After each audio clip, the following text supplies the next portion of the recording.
Hello hello hello hello hello hello आप सभी बच्चों को एमआर का बहुत बहुत नमस्कार। तो आज हम लोग ड्यूअल नेचर में जो आपको फोटो इलेक्ट्रिक इफेक्ट के सवाल दिए थे, सबसे पहले उसका सॉल्यूशन देखेंगे सभी का एक एक करके। तो ये मैंने पूरा फाइल ही लगा दिया था कि सॉल्यूशन मिसिंग ना हो। तो टोटल 24 क्वेश्चन दिए थे यार, बहुत सारे क्वेश्चन दिए थे। हो सकता है उसमें दो चार क्वेश्चन रिपीट हो, तो क्वेश्चन बहुत सारे थे। और आपको करना कैसे, बहुत बेसिक फॉर्मूला जो फोटो इलेक्ट्रिक इफेक्ट का है उसी को लगा के।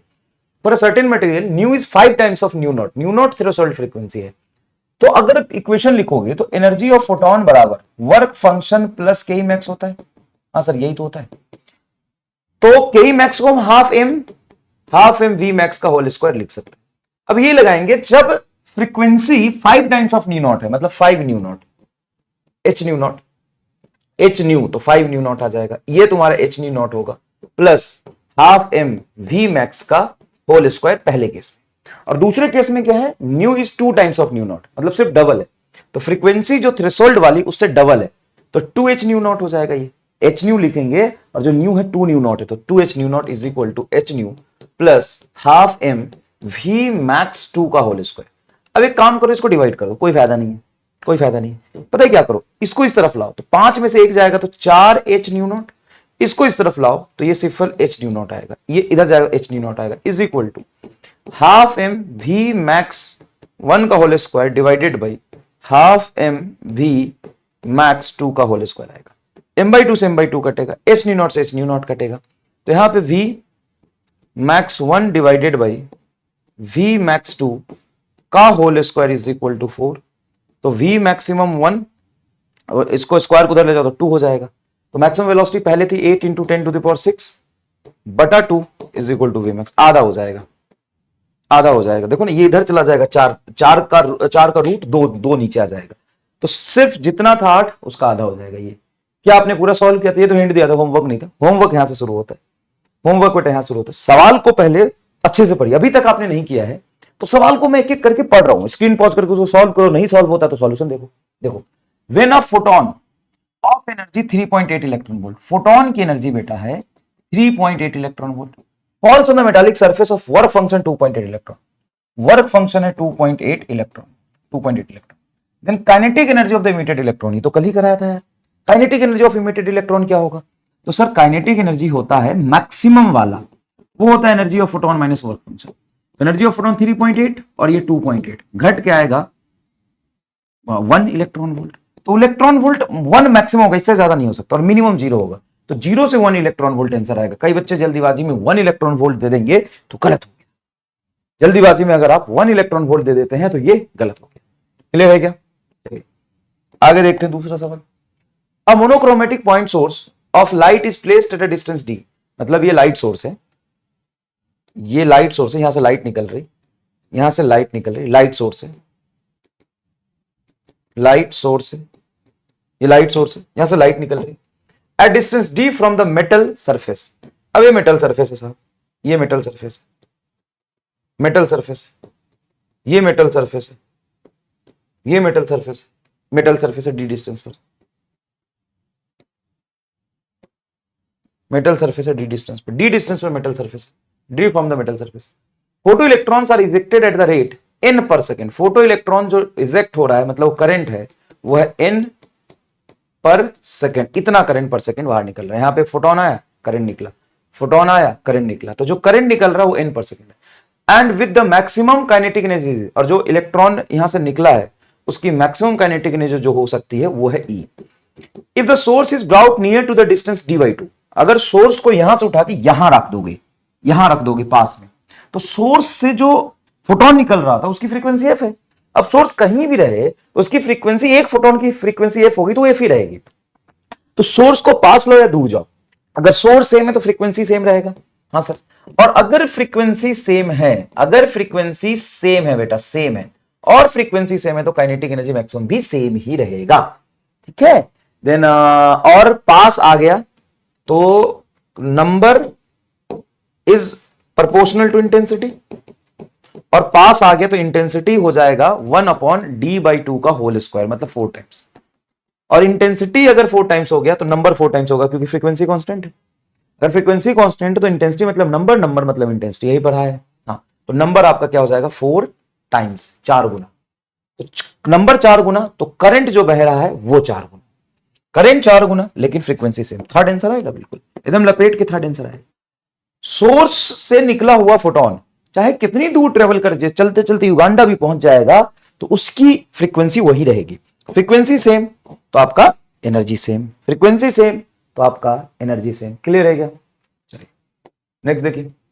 इन an experiment photo electric effect the frequency F of the incident light is plotted against the stopping potential V not. Stopping potential V not और फ्रीक्वेंसी न्यू की graph है, और फ्रीक्वेंसी न्यू की ग्राफ एफ मान लो graph है। तो stopping potential और फ्रीक्वेंसी है ना, फ्रीक्वेंसी एफ लिखा लेकिन यहां पे न्यू लिख दे, चलो कोई बात नहीं।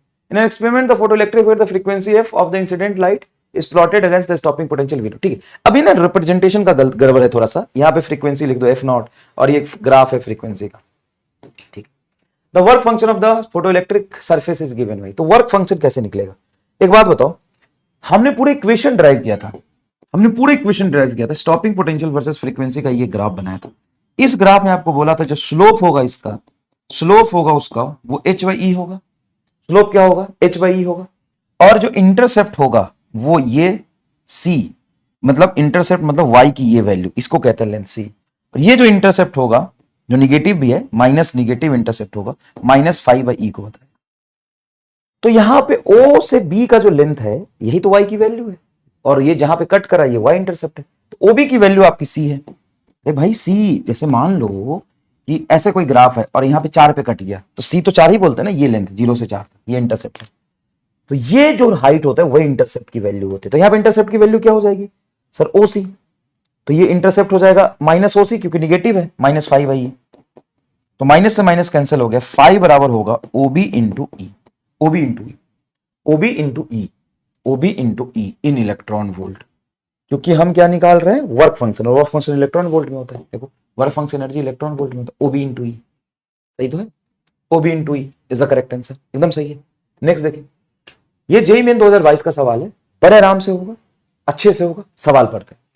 2 streams of photon posing energy equal to 5 and 10 times the work function of the metal. तो 2 स्ट्रीम्स ऑफ फोटोन है, एक stream of photon poses energy equal to 5 times the work function. अगर वर्क फंक्शन है 5 work function है 5 तो इसकी energy 5 times of work function है, पहले फोटोन की एनर्जी।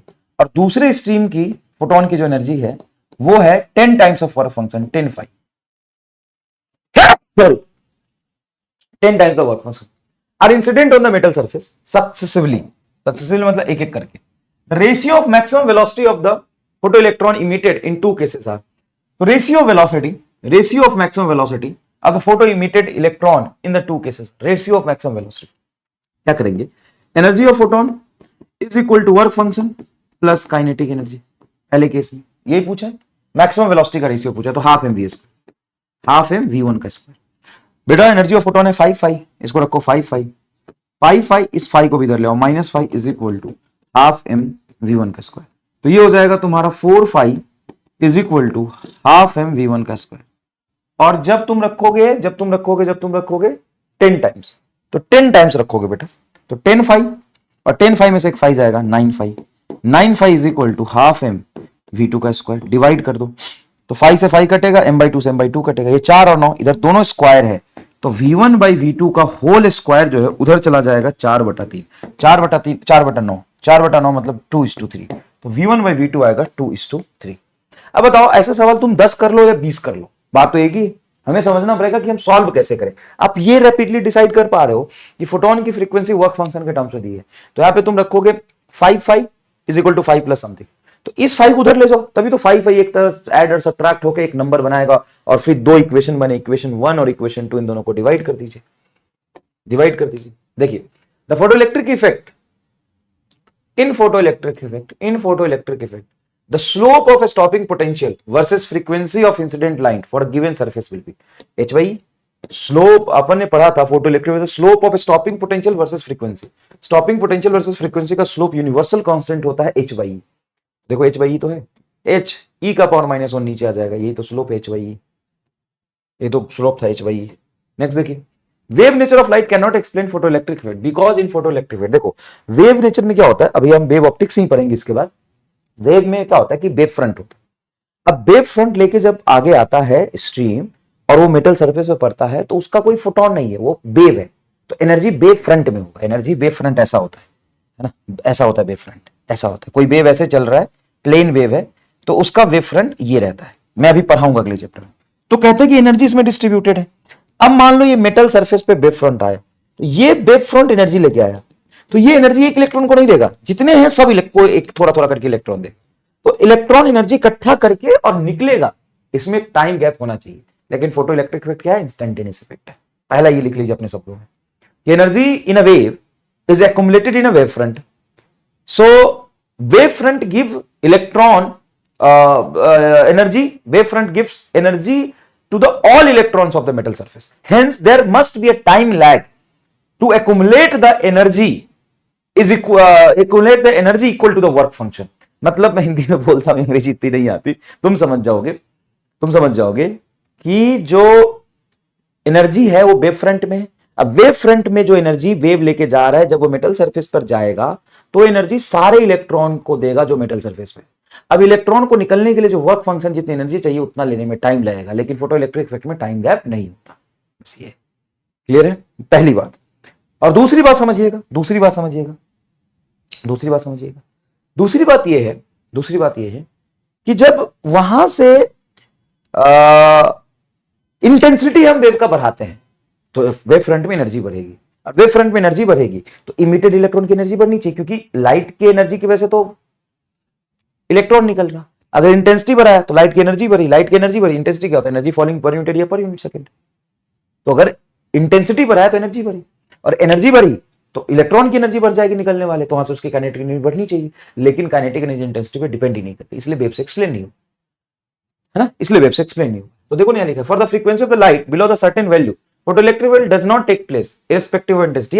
इसी वजह से तो एक्सप्लेन नहीं हो पाया। ये भी एक रीजन है कि मान लो कि क्रिटिकल फ्रीक्वेंसी से नीचे फोटो इलेक्ट्रिक इफेक्ट नहीं होता है, लेकिन वेव थ्योरी इसको जस्टिफाई नहीं कर रहा। वेव थ्योरी के हिसाब से फ्रीक्वेंसी चाहे कितनी भी कम, अगर इंटेंसिटी बहुत बढ़ा दो तो एनर्जी बढ़ जाएगा और फोटो इलेक्ट्रिक इफेक्ट होना चाहिए। सुनिएगा, photo electric effect critical frequency से नीचे नहीं होता, हाँ सर नहीं होता, लेकिन वेव थ्योरी इसको एक्सप्लेन नहीं कर पाता। वेव तो ये कहता है कि अगर क्रिटिकल फ्रीक्वेंसी से नीचे है तो कोई बात नहीं, फ्रीक्वेंसी का लोचा छोड़, इंटेंसिटी बढ़ा दो, इतना बढ़ा दो कि उस इंटेंसिटी से एनर्जी एक्युमुलेट करके इलेक्ट्रॉन बाहर आ जाए। लेकिन ऐसा होता नहीं है, क्लियर है क्या? चलिए आगे देखते हैं। Maximum kinetic energy of the ejected electron is independent of the intensity of radiation. Maximum kinetic energy, देखिए maximum kinetic energy of ejected electrons independent upon the intensity of radiation. Maximum kinetic energy intensity पे depend नहीं करता, लेकिन wave से करना चाहिए। ये भी तो एक रीजन है, एक्सप्लेन नहीं हो पाया, जिससे एक्सप्लेन नहीं हो पाया। नेक्स्ट देखिए, there is no time lag between, देखो ये तो बता रहा था टाइम लैग नहीं, तो ऑल ऑफ दिस सारे हैं जो वेव नेचर से एक्सप्लेन नहीं हो पा रहे थे। समझे मेरे भाई हो? चलिए आगे देखते हैं, आगे समझिए।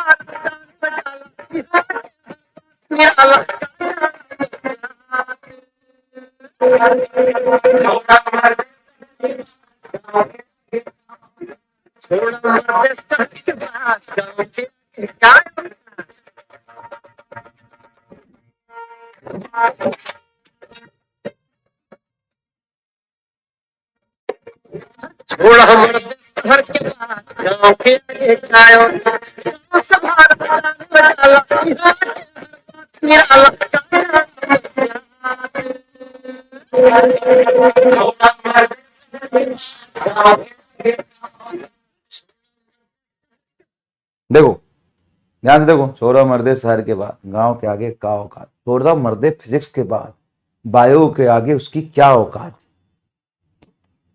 छोरा मर्दे फिजिक्स की बात, बायो के आगे ओकर का औकात।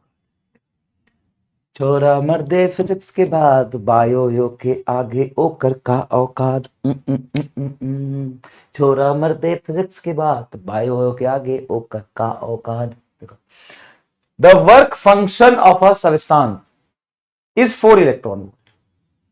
work function of a substance is 4 electron volt. Then longest wavelength of light that can cause the emission of the photoelectrons from the substance is equal to, देखो तो longest wavelength कौन सा है जो वहां से इलेक्ट्रॉन निकाल सकता है? सबसे पहली बात वर्क फंक्शन हमको दे दिया, हाँ, एंड वर्क फंक्शन के बराबर ही एनर्जी ऑफ फोटोन रखेंगे। एनर्जी ऑफ फोटोन को क्या लिख सकते हैं? C naught H C by lambda naught, और ये तुम्हारा 4 इलेक्ट्रॉन वोल्ट, 4 इलेक्ट्रॉन वोल्ट, और एस सी की वैल्यू 12,400 इलेक्ट्रॉन वोल्ट हम जानते हैं, बटा लेमडा नॉट हम निकाल लेंगे, एंगस्ट्रम में आएगा वो, है ना। ये जो भी लेमडा यहां से कैलकुलेट करके आएगा एंगस्ट्रम में आएगा, इलेक्ट्रॉन वोल्ट से इलेक्ट्रॉन वोल्ट कट गया, तो लेमडा नॉट आया बेटा 12,400 बटा 4, तो 4 से ये कटेगा, 4 थी 12 और ये 1, 3100 आ रहा है क्या? 3100 एंगस्ट्रम आ रहा है, जो भी वैल्यू सॉल्व करके आएगी वो एंगस्ट्रम में आएगी, ठीक है ना, 3100 एंगस्ट्रम, ठीक है। अब अगर मुझे पता है कि 3100 इंटू 10 का पावर माइनस 10 मीटर आया है एंगस्ट्रम, तो ये लिख सकते हैं हम 3100 गुना 10 का पावर माइनस 9 इंटू 10 का पावर माइनस 1, 10 का पावर माइनस 1 नीचे जाएगा तो 10 का पावर माइनस 1 10 कट जाएगा, तो आ गया 310 नैनोमीटर। तो 310 नैनोमीटर लॉन्गेस्ट वेवलेंथ है। अगर इससे बड़ा वेवलेंथ रखोगे 400 नैनोमीटर तो नहीं निकल पाएगा ना, क्योंकि वेवलेंथ बढ़ाने से एनर्जी घटती है, वेवलेंथ बढ़ाने से एनर्जी घटती है।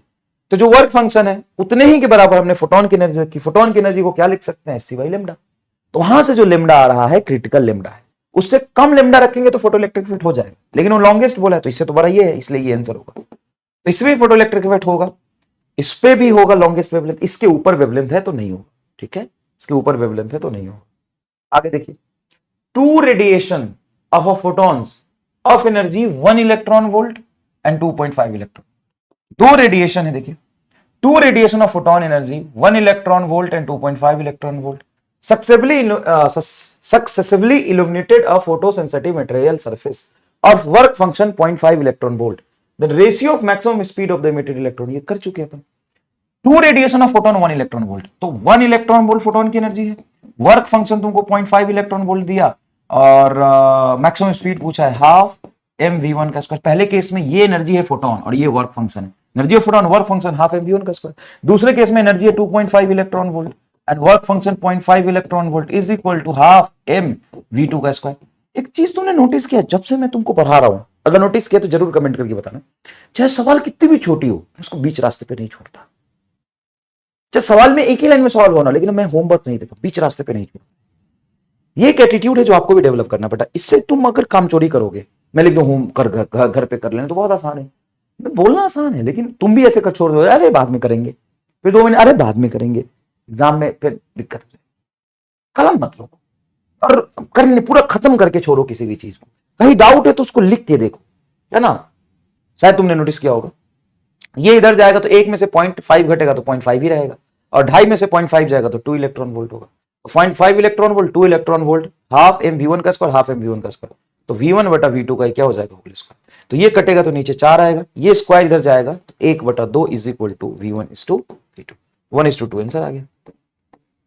देखो जेईई मेन 2023 का सवाल है, work function of the aluminium and gold are इतना एंड इतना, ठीक है, एक का वर्क फंक्शन इतना है और एक का वर्क फंक्शन इतना है। The ratio of the slope of the stopping potential छोरा मर्दे शहर के बाद, छोरा मर्दे फिजिक्स के बाद, बायोलॉजी के आगे ओकर का औकात, छोरा मर्दे फिजिक्स के बाद, बायोलॉजी के आगे ओकर का औकात, छोरा मर्दे शहर के बाद, ना ना ना छोरा मर्दे गांव के बाद, छोरा मर्दे आहा।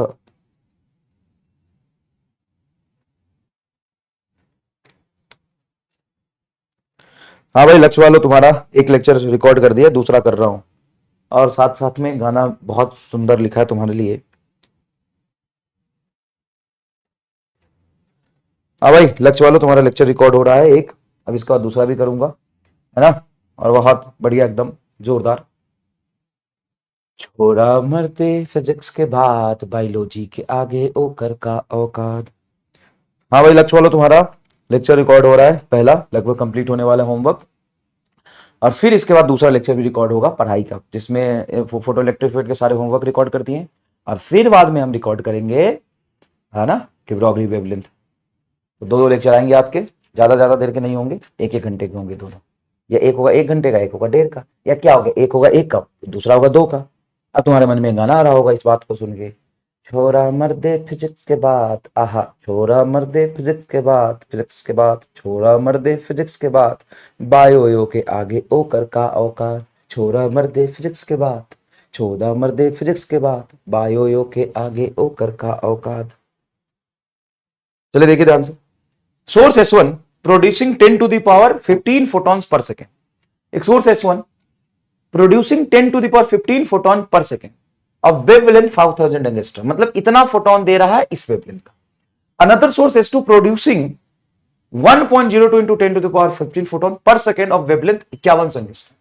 देन पावर ऑफ S2 बटा पावर ऑफ S1। पावर को कैसे रिप्रेजेंट करते हैं, पावर को क्या रिप्रेजेंट करते हैं, कैसे रिप्रेजेंट करते हैं पावर को, तो पावर को हम रिप्रेजेंट करते हैं, पावर को हम रिप्रेजेंट करते हैं, पावर P1 बराबर टोटल एनर्जी हो जाएगा NHC बाई लेमडा पर सेकेंड, यही तो आएगा, और P2 हो जाएगा NHC बाई लेमडा।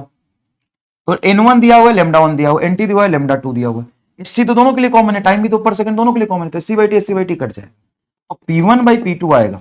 P1 की वैल्यू कितनी है, सॉरी P1 की वैल्यू कितनी, N1 है 10 का पावर 15 बटा लेमडा 1 है 5000 एंगस्ट्रॉम, और ये है 1.02 इंटू 10 टू द पावर 15, और ऊपर है 5100 एंगस्ट्रॉम। ये इससे कट जाए ना, सॉरी गुस्सा नहीं, ये डबल जीरो से डबल जीरो कट जाएगा, 10 का 15 से 10 का 15 कट जाएगा, तो उधर है 51 और नीचे है तुम्हारा 50 इंटू 1.02, कुछ ऐसे ही बन रहा है, हाँ 1.02। तो 1.02 को 50 से मल्टीप्लाई करेंगे अगर, सही लिखा है कि नहीं,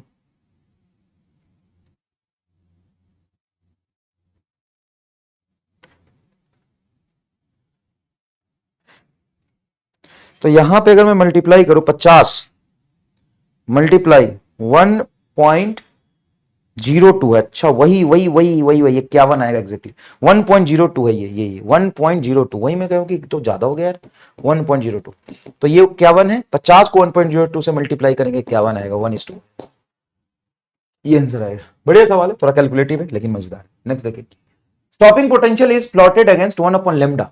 अच्छा स्टॉपिंग पोटेंशियल 1 अपॉन लेमडा तो सही है ना, फ्रीक्वेंसी तो हुआ ये, अरे यार 1 अपॉन लेमडा तो फ्रीक्वेंसी इज इक्वल टू होता है C बाई लेमडा, तो F रखो या C बाई लेमडा रखो, वेरिएशन तो वही है, F बढ़ेगा तो 1 बाई लेमडा भी तो बढ़ेगा, सर नहीं इनवर्स रिलेशन F और लेमडा में, लेकिन अगर F और 1 अपॉन लेमडा में रिलेशन पूछो तो सेम वेरिएशन हुआ, F equal to F inversely proportional lambda, मतलब लेमडा बढ़ेगा तो F घटेगा, ठीक है, लेकिन F तो प्रोपोर्शनल टू 1 अपॉन लेमडा ना, 1 अपॉन लेमडा रखो तो F inversely proportional to 1 upon, ठीक है।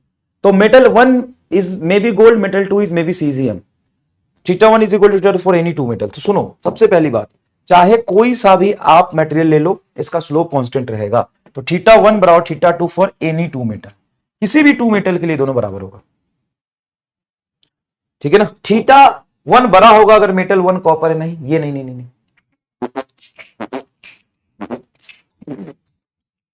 दोनों बराबर होगा, थीटा 1 बराबर theta 2 for any two metal, कोई भी मेटल हो थीटा 1 और थीटा 2 बराबर होगा।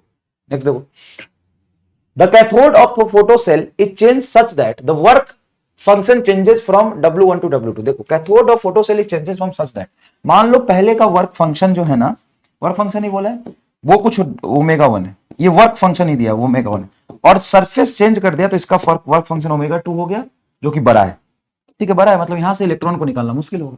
If the saturation current before and after changes are I1 and I2, पहले सैचुरेशन करंट I1 और बाद का saturation current I2, all other condition are unchanged, then saturation current में क्या फर्क पड़ेगा। बढ़िया सवाल, इसको सोचो।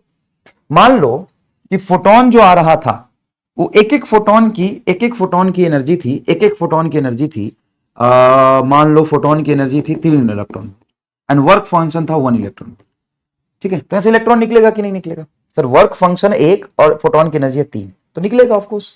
और दूसरे केस में अगर मैं यहां पे वर्क फंक्शन लिख दूं 2 इलेक्ट्रॉन वोल्ट और अभी भी सेम है, फोटोन की condition same, other condition same, सारा कंडीशन सेम है, सिर्फ मेटल का वर्क फंक्शन चेंज हुआ, तो यहां पे अगर ये 3 इलेक्ट्रॉन वोल्ट लेके आया फोटोन, तो जो इलेक्ट्रॉन निकलेगा वो तो पक्की बात है निकलेगा क्योंकि 2 इलेक्ट्रॉन वोल्ट है।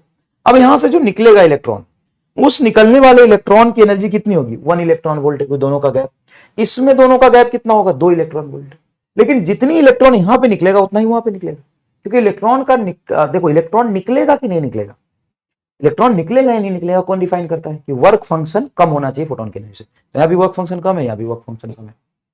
ठीक है, देखो assuming H new is greater than omega 2, मतलब फोटोन की एनर्जी बड़े वाले से भी ज्यादा है। देखो ना, 2 इलेक्ट्रॉन से भी ज्यादा। देखो एज्यूमिंग एच न्यू मतलब फोटोन की energy, energy of photon is greater than second work function. Second work function से फोटोन की एनर्जी ज्यादा है, तो पहले वर्क फंक्शन से तो फोटोन की एनर्जी ज्यादा होगी। अब लाइट सेम आया तो नंबर ऑफ फोटोन सेम थे, निकलने वाले नंबर ऑफ इलेक्ट्रॉन सेम ही रहेंगे। देखो फ्रीक्वेंसी ज्यादा कम करने से फोटो इलेक्ट्रिक इफेक्ट होगा या नहीं होगा ये चेंज होता है, और निकलने वाले इलेक्ट्रॉन की एनर्जी चेंज होती है। तो निकलने वाली इलेक्ट्रॉन की एनर्जी जितनी यहां होगी उससे थोड़ी कम यहां होगी निकलने वाले इलेक्ट्रॉन की एनर्जी, लेकिन जितने इलेक्ट्रॉन यहां निकलेंगे उतनी यहां निकलेंगे, क्योंकि जो लाइट आ रहा था वही लाइट यहां है, तो इंटेंसिटी दोनों की क्या है? सेम। इंटेंसिटी दोनों की क्या है? सेम है। तो आप ये कह सकते हो कि I1 बराबर I2, करंट सेम रहेगा, करंट सेम रहेगा।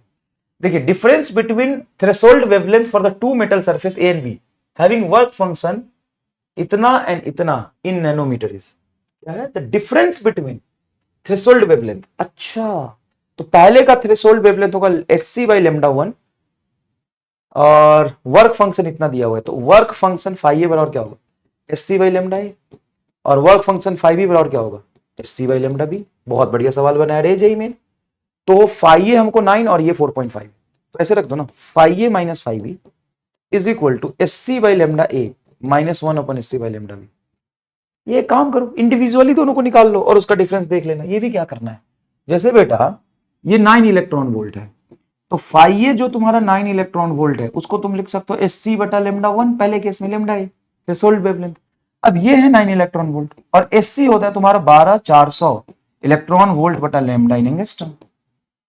ठीक है, अब इसमें डिफरेंस पूछा एक्चुअल में, तो हम यहां पे निकालना पड़ेगा। तो लेमडा ए आ जाएगा आपका 12400 बटा 9 इलेक्ट्रॉन वोल्ट, और लेमडा वी आ जाएगा 12400 बटा 4.5 इलेक्ट्रॉन वोल्ट। ये भी इलेक्ट्रॉन वोल्ट से तो कट जाएगा, तो ये आ जाएगा तुम्हारा एंगस्ट्रम में, दोनों लेमडा आ जाएगा। ठीक है, तो इसका एलसीएम ले लो और कैलकुलेट कर लो, इजी है। दोनों का डिफरेंस पूछा है, ये पूछा है ना डिफरेंस इन वेवलेंथ। तो वेवलेंथ ज्यादा किसका होगा? लेमडा बी का, क्योंकि ये नीचे कम है तो लेमडा बी ज्यादा है। लेमडा बी माइनस लेमडा है, तो लेमडा बी क्या आ जाएगा? 12400 4.5 और 12400 9 है ना। तो 12400 अगर कॉमन निकाल ले तो 1 बटा 9 माइनस 1 बटा 9 ऊपर में चला जाएगा 2। एलसीएम लोगे 9 9 4, अच्छा 4.5 पहले रखा है, तो देखो 4.5 को 9 बटा 2 ले सकते हो। 12400 बाहर चला गया, 12400 इसको 9 बटा 2 और ये है 1 बटा 9, तो ये एलसीएम लोगे दो में से 1 बटा 9, 12400 मल्टीप्लाई 1 बटा 9, ये हो जाएगा तुम्हारा आंसर 12400 बटा 9। ठीक है ना, और ये नैनोमीटर में बोला है, तो एंगस्ट्रम में हमने निकाला है, एंगस्ट्रम से 1 जीरो कम कर देना, तो 1240 बटा 9 आंसर आएगा। 1240 बटा 9 निकाल लो, 1240 बटा 9 1240 डिवाइडेड बाई 9, 137 आ रहा है भाई, 138 आंसर हो जाएगा। 137.7 आया तो 138 आंसर हो जाएगा। देखो ये आंसर हो जाएगा, देखो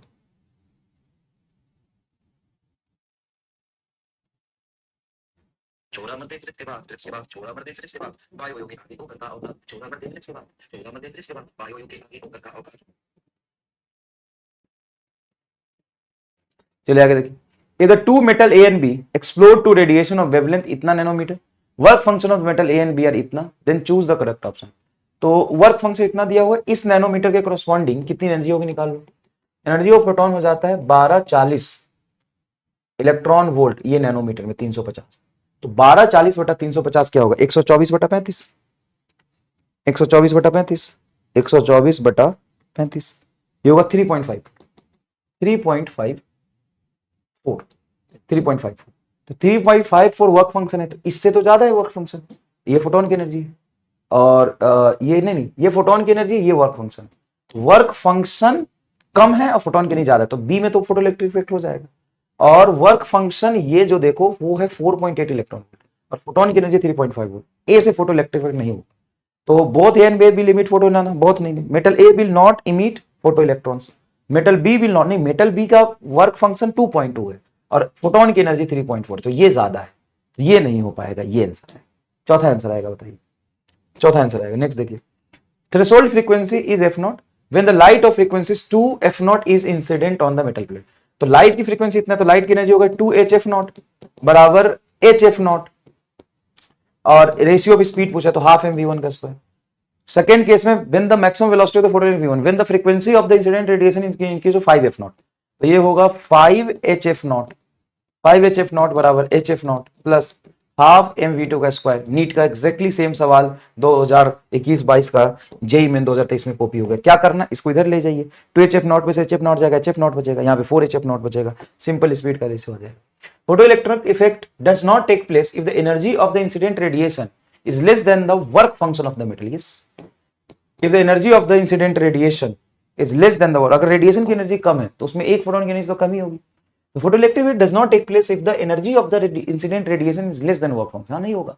Kinetic energy of the photoelectrons is zero if the energy of the incident radiation is equal to the work function of the metal. Yes, लेकिन ये तो if the energy of incident radiation is equal to work function, ये भी गलत है मेरे हिसाब से। ये सही है, पहला सही है but B is correct, A is not correct but sorry, A is correct but R is not correct, ये आंसर जाएगा। क्योंकि देखो पहला समझना, photo electric effect does not take place if the energy of the incident radiation, अगर radiation की energy कम है, उसमें 10 भी फोटोन है, तो फोटोन की एनर्जी तो वर्क फंक्शन से कम ही हुई। और अगर kinetic energy of the photo electrons is zero if the energy of the incident radiation is equal to the work function of the matter, है ना। तो ये मुझे लग रहा है कि इसमें फोटोन की एनर्जी बोलनी चाहिए, रेडिएशन की एनर्जी नहीं, क्योंकि रेडिएशन की एनर्जी से कोई मतलब नहीं होता। The kinetic energy of the emitted electron is E when the light of incident on the metal surface has wavelength lambda. To double the kinetic energy the incident light must have wavelength. तो पहले kinetic energy of emitted electron E है when the light incident on the wavelength has wavelength lambda, तो ये है तुम्हारा SC by lambda is equal to work function plus kinetic energy E. To double the kinetic energy, तो double कर दिया kinetic energy 2 ही, work function तो वही रहेगा। तो बोला कि इंसिडेंट रेडिएशन की वेवलेंथ क्या होगी, तो एससी बाय लैम्डा डैश, तो लैम्डा डैश हमें चाहिए। और लैम्डा डैश किसके टर्म्स में चाहिए पूरा देखो, तो लैम्डा डैश पूरे हमें लैम्डा और एससी के टर्म्स में चाहिए, मतलब वर्क फंक्शन तो कहीं नहीं है, तो वर्क फंक्शन यहां से हटाना है।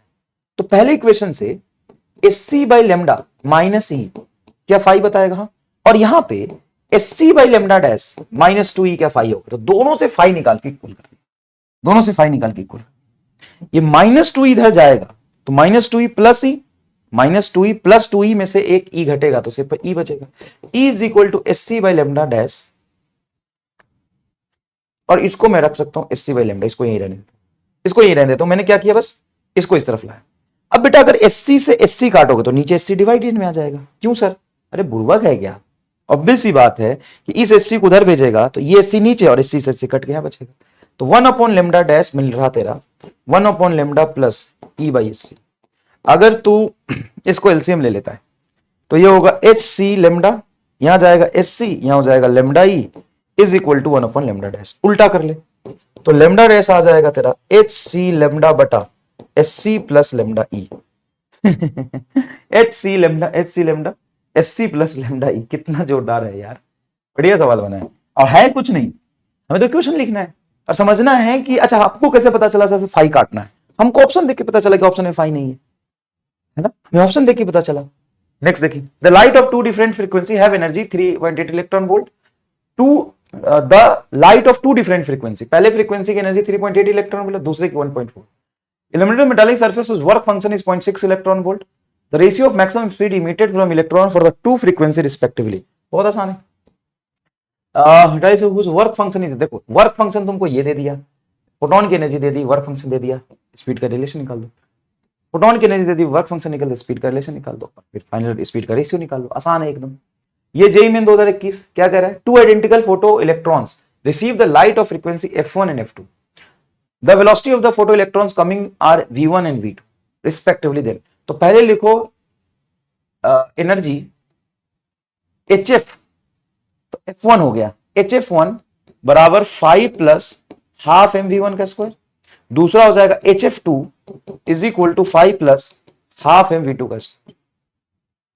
वेलोसिटी दे दिया v1 v2, अभी रिलेशन चाहिए, क्या करेंगे देखो, क्या करेंगे देखो, हम इन दोनों इक्वेशन को घटा देते हैं, दोनों इक्वेशन को एज इट इज घटा देते हैं।